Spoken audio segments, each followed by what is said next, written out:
ओम शांति। अपने मोबाइल पर डेली मुरली अपडेट पाने के लिए चैनल को सब्सक्राइब जरूर करें। ओम शांति। आज 5 अप्रैल 2023 की साकार मुरली।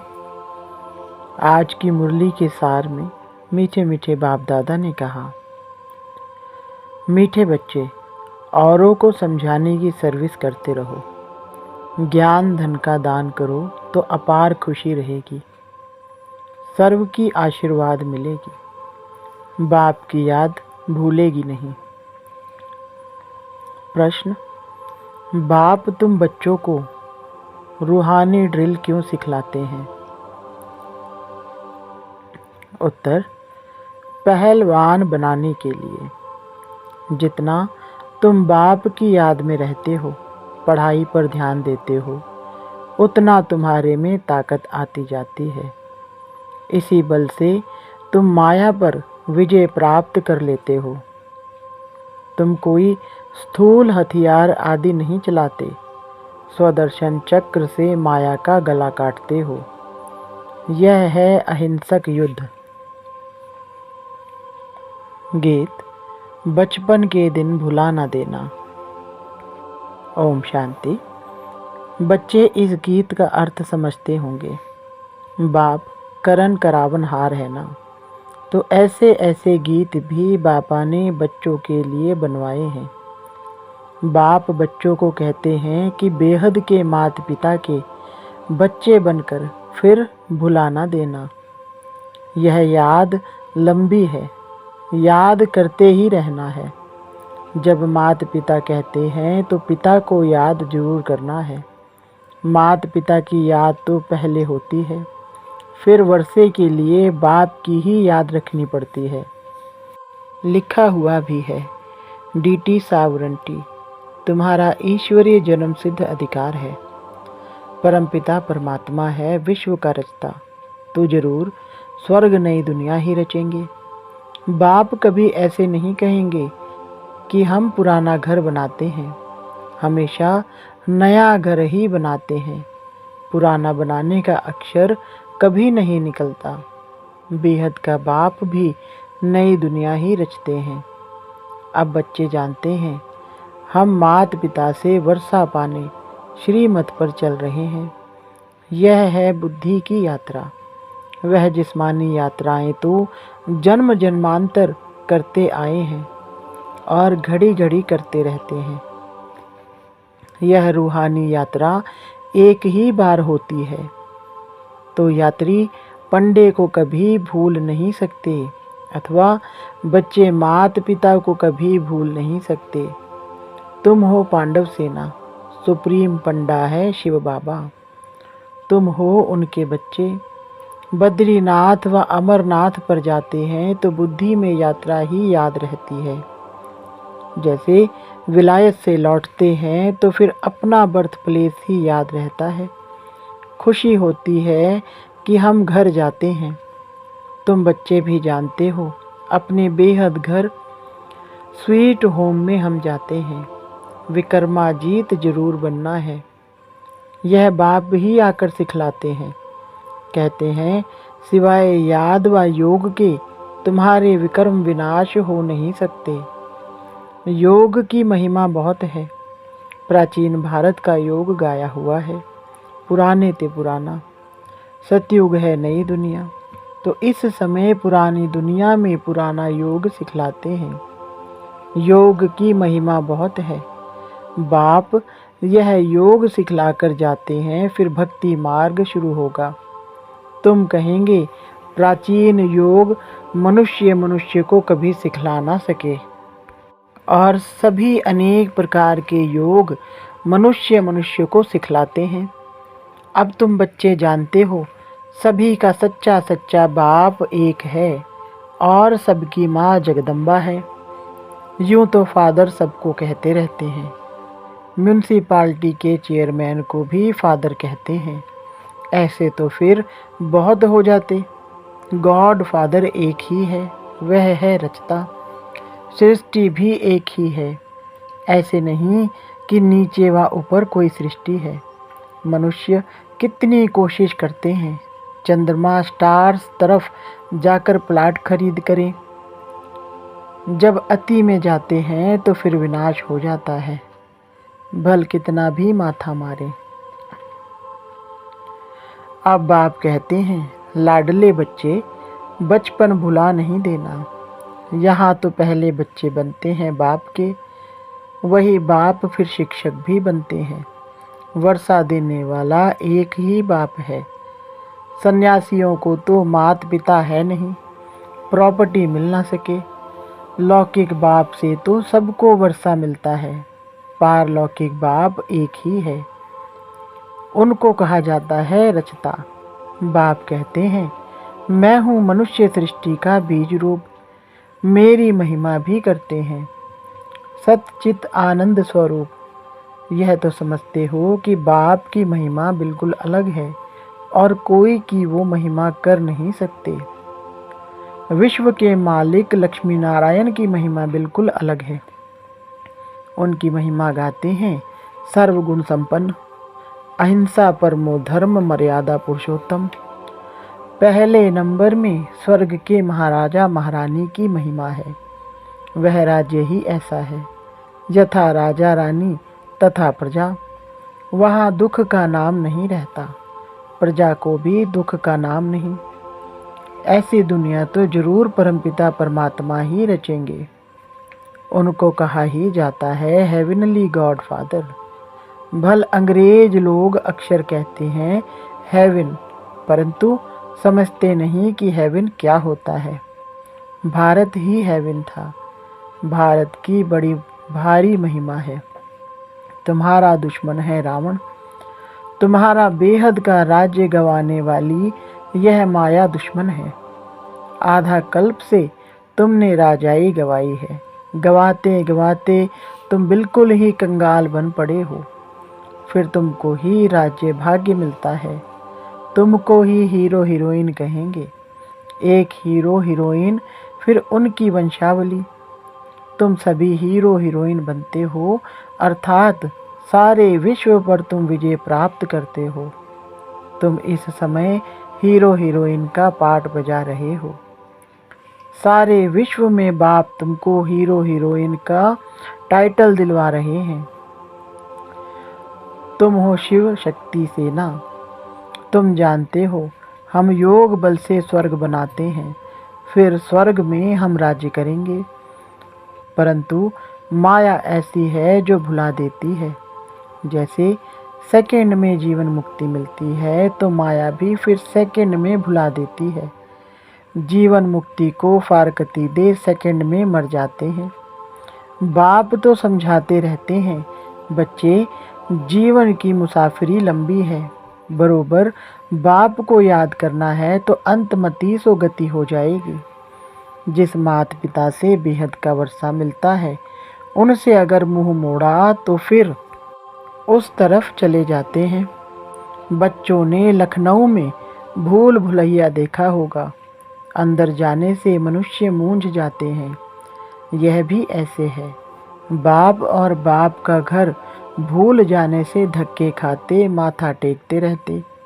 रास्ता दिखाने वाला तो ऊपर खड़ा है। बाप कहते हैं, तुम अब माया पर जीत पाने का पुरुषार्थ कर रहे हो, श्रीमत पर। ऐसे नहीं, आज माता पिता कह कल फिर उनको भुला दो। यहाँ तो और संग तोड़ एक संग जोड़ना है। भक्ति मार्ग में गाते भी हैं, बलिहार जाऊं वारी जाऊं, नाम लेते हैं श्री कृष्ण का। वास्तव में श्री कृष्ण की बात है नहीं, यह है ही रुद्र ज्ञान यज्ञ। रुद्र शिव को कहा जाता है। इतनी छोटी सी बात भी मनुष्य समझते नहीं। बाबा ने गीता बहुत पढ़ी है, परंतु पहले कुछ भी समझते नहीं थे, अभी समझते हैं। उसमें तो भगवान उवाच लिखा हुआ है। इस रुद्र ज्ञान यज्ञ से विनाश ज्वाला प्रज्वलित होती है। रुद्र ज्ञान यज्ञ को फिर कृष्ण यज्ञ कह देते हैं। रुद्र भी श्री कृष्ण का अवतार है, ऐसे कह बात उड़ा देते हैं। अब बाप कहते हैं मैं तुमको राजयोग सिखाता हूँ तो जरूर नई सृष्टि चाहिए राज्य करने के लिए। दीपमाला पर लक्ष्मी का आवाहन करते हैं तो कितना सफाई आदि करते हैं। वह है भक्ति मार्ग की रस्म रिवाज। यहाँ तो तुम मनुष्य से देवता बनते हो तो जरूर बिल्कुल नई सृष्टि चाहिए। इसके लिए ही पुरानी दुनिया का विनाश होता है। गीता में बिल्कुल क्लियर है। रुद्र ज्ञान यज्ञ से विनाश ज्वाला प्रज्वलित हुई। बाप है ही बेहद की सृष्टि रचने वाला। कहते हैं बच्चों, मुझ बाप को भूल नहीं जाना। आज हंसते कल बाप को भूले तो खत्म। फिर इतना रोना पड़ेगा जो कभी नहीं रोया होगा। बादशाही गवा बैठते हैं, बड़ा घाटा पड़ जाएगा। घाटे वाले मनुष्य की शक्ल पीली हो जाती है। तो बाप कहते हैं पारलौकिक बाप और वर्षे को भुला नहीं देना। औरों को समझाने की सर्विस करते रहो। सर्विस में बिजी रहने से फिर भूलेंगे नहीं। धन दिए धन ना खुटे। जितना दान करेंगे उतना खुशी का पारा चढ़ेगा। औरों की आशीर्वाद तुम्हारे सिर पर होगी। कहेंगे ऐसे पंडे पर तो बलिहार जाऊं जिसने स्वर्ग का रास्ता बताया। यहाँ प्रैक्टिकल में बाप का शुक्रिया माना जाता है। बाप कहते हैं बेहद की शांति सदाकाल के लिए देने वाला तो मैं ही हूँ। मैं तुमको ऐसे कर्म सिखलाता हूँ जो कभी दुख अशांति हो नहीं सकती। कर्मों की गति बड़ी गहन है। बाप कहते हैं मैं तुमको कर्म अकर्म विकर्म का राज समझाता हूँ। सतयुग में कर्म विकर्म होता नहीं, कर्म अकर्म होता है, क्योंकि वहाँ माया है नहीं। अभी तो माया का राज्य है, इसलिए कर्म विकर्म बन जाता है। अभी तुम ड्रिल सीख रहे हो और पहलवान बन रहे हो। यह पढ़ाई तो अंत तक पढ़नी है। जितना पढ़ेंगे उतनी ताकत मिलेगी, वृद्धि को पाते रहेंगे। हर एक मठ पंथ का पहले एक आता है, फिर वृद्धि हो जाती है। आजकल तो दुनिया में अंधश्रद्धा बहुत है। यहाँ तो पढ़ाई है, इसमें अंधश्रद्धा की कोई बात नहीं। वो लोग एक ही लेक्चर से कितने को बौद्धि अथवा क्रिश्चियन बना देते हैं। पादरी लोग ही बहुत लेक्चर करते हैं, फिर ढेर क्रिश्चियन बन जाते हैं। यहाँ वह बात नहीं। यहाँ तो माया से युद्ध करनी है। इसको कहा जाता है युद्ध स्थल। भगवान आकर हिंसा थोड़े ही सिखलाएंगे। कहते हैं अहिंसा का बल चाहिए, परंतु हिंसक मनुष्य कभी अहिंसा सिखला ना सके। अभी तुम बच्चे जानते हो, हम बाप से वर्षा पाने का पूरा पुरुषार्थ कर रहे हैं। यह राजधानी स्थापन हो रही है। माला को फिराते राम राम कहते रहते हैं। त्रेता अंत तक 16,108 प्रिंस प्रिंसेस हो जाते हैं। इसमें 8 हैं मुख्य। 8 रत्नों की बड़ी महिमा है। मनुष्य थोड़े ही समझते हैं कि इनका राज क्या है। 8 तो पास विद ऑनर होते बिल्कुल सजा नहीं खाते। बाकी 100 तो थोड़ी बहुत सजा खाते ही हैं। बाप कहते हैं बच्चे थक मत जाना, ओ रात के राही। अभी हम रात को क्रॉस कर दिन में जाते हैं। बाबा भी आते हैं संगम पर। आधा कल्प की रात पूरी होती है तो बाप आते हैं। इसलिए ही शिवरात्रि कहते हैं। शिव बाबा की जन्मपत्री और कोई बता ना सके सिवाय तुम्हारे। ब्रह्मा की रात और ब्रह्मा का दिन बेहद का गाया हुआ है। घोर अंधियारे से घोर सोजरा होता है। बाप आते हैं अंत में, जबकि रात पूरी हो दिन आता है। तो ब्रह्मा की है बेहद की रात। यह समझ की बातें हैं ना। बाबा खुद कहते हैं मैं साधारण तन में प्रवेश करता हूँ। यह अपने जन्मों को नहीं जानता। मैं बतलाता हूँ। ब्रह्मा और बीके के इतने जन्म हुए। इन सब बातों को कल पहले वाले ही समझेंगे। हम अभी बाप को जानने से आस्तिक बने हैं, बाप से वर्षा लेते हैं। आत्माओं का बाप एक है। ब्रह्मा भी शिव बाबा का बच्चा है, एडॉप्ट करते हैं ना। खुद कहते हैं मैं इनमें प्रवेश करता हूँ और कोई यह बातें कर ना सके। बाप कहते हैं लाडले बच्चे बाप को कभी भूलना नहीं, भूले तो स्वर्ग का वर्षा गवा देंगे, फिर रोना पड़ेगा। कल्प कल्प की बाजी हो जाती है, कल्प कल्प ऐसा करते रहेंगे। अच्छा, मीठे मीठे सिकलधे बच्चों प्रति माता पिता बाप दादा का याद प्यार और गुड मॉर्निंग। रूहानी बाप की रूहानी बच्चों को नमस्ते, रूहानी बच्चों की रूहानी बाप दादा को नमस्ते जी। धारणा के लिए मुख्य सार। नंबर 1, जीवन की लंबी मुसाफिरी में थकना नहीं है। माता पिता से कभी भी मुंह नहीं मोड़ना है और संग तोड़ एक बाप पर पूरा बलिहार जाना है। नंबर 2, स्वीट होम में जाने के पहले विक्रमाजीत जरूर बनना है। श्रीमत पर बुद्धि की यात्रा करते रहना है। आज बाबा ने वरदान दिया, साथ रहेंगे साथ जिएंगे, इस वायदे की स्मृति द्वारा कंबाइंड रहने वाले सहज योगी भव। विस्तार। आप बच्चों को वायदा है कि साथ रहेंगे, साथ जिएंगे, साथ चलेंगे।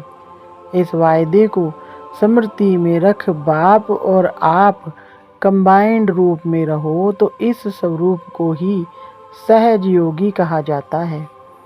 योग लगाने वाले नहीं, लेकिन सदा कंबाइंड अर्थात साथ रहने वाले। ऐसे साथ रहने वाले ही निरंतर योगी, सदा सहयोगी, उड़ती कला में जाने वाले फरिश्ता स्वरूप बनते हैं। स्लोगन। क्वेश्चन मार्क का टेढ़ा रास्ता लेने के बजाय कल्याण की बिंदी लगाना ही कल्याणकारी बनना है। अच्छा, ओम शांति।